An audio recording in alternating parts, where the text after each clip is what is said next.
আসসালামু আলাইকুম। আশা করি অনেক ভালো আছো। আমার আজকের প্রশ্ন হলো মূল ভার্বের ব্যবহার, অর্থাৎ তুমি মূল ভার্বটা কোন সেন্টেন্সে বা কোন টেন্সের ক্ষেত্রে তুমি ব্যবহার করতে পারো। 1 নম্বর, প্রেজেন্ট ইনডিফিনিট টেন্স।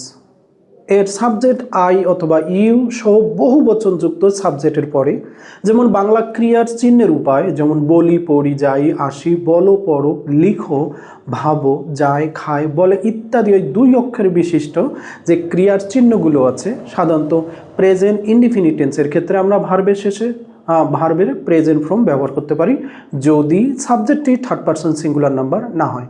আর যদি থার্ড পারসন সিঙ্গুলার নাম্বার হয়, তাহলে আমরা ভার্বের শেষে ইএস আইএস যুক্ত করতে পারি। যেমন তারা হাসে, দে লাভ, তারা হাসে। ছাত্ররা উত্তর লিখে, স্টুডেন্ট রাইট অ্যান্সার, ছাত্ররা উত্তর লিখে। ছেলেরা সাঁতার কাটে, দ্য বয়েজ সুইম, ছেলেরা সাঁতার কাটে। তারা সময় পায়, দে গেট টাইম, তারা সময় পায়। তোমরা বেশি চিন্তা করো, ইউ থিঙ্ক মাস, তোমরা বেশি চিন্তা করো। ছাত্রছাত্রীরা আমার সাথে সাক্ষাৎ করে, দ্য স্টুডেন্টস মিট মি, ছাত্ররা আমার সাথে সাক্ষাৎ করে। এই যে প্রেজেন্ট ইনডিফিনিট টেন্সের ক্ষেত্রে সাবজেক্টটা প্লুরাল, যেমন they, students, the boys, they, you and the students, এগুলো সবগুলোই প্লুরাল সাবজেক্ট, যার কারণে ভার্বের প্রেজেন্ট ফর্ম ব্যবহার হয়েছে। নাম্বার বি গেল। নাম্বার সি, ফিউচার ইনডিফিনিট টেন্সের মূল ভার্ব ব্যবহার হবে। সাধারণত ক্রিয়ার চিহ্নগুলো যাব, পড়ব, বলবো, বলবে, লিখবে, পড়বে, অর্থাৎ বে বা বো জাতীয় ক্রিয়ার চিহ্নগুলো বিদ্যমান থাকবে। যেমন আমি ইংরেজি শিখব, আই শ্যাল লার্ন ইংলিশ, আমি ইংরেজি শিখব। আমরা কলেজে যাব, we shall go to the college, আমরা কলেজে যাব। সে এখানে আসবে, হি উইল কাম হেয়ার, সে এখানে আসবে। হিজ ব্রাদার উইল রিড বুক, তার ভাই বই পড়বে।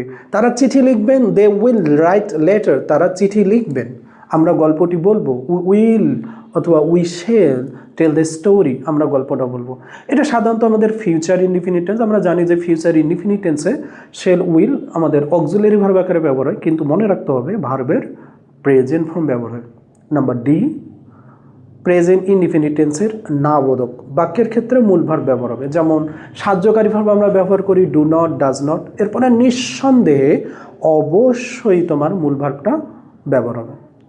যাই না, বলি না, লিখি না, আসো না, যাও না, ভাবো না, খায় না, বলে না, যায় না ইত্যাদি আমাদের ক্রিয়ার চিহ্ন থাকবে। হি ডাজন্ট কাম, সে আসে না। হি ডাজন্ট রিড বুক, সে বই পড়ে না, তারা বই পড়ে না। They do not read book, তারা বই পড়ে না। The man doesn't meet you, মানুষটা তোমার সাথে দেখা করে না, আমার সাথে দেখা করে না। They do not meet me, তারা আমার সাথে দেখা করে না।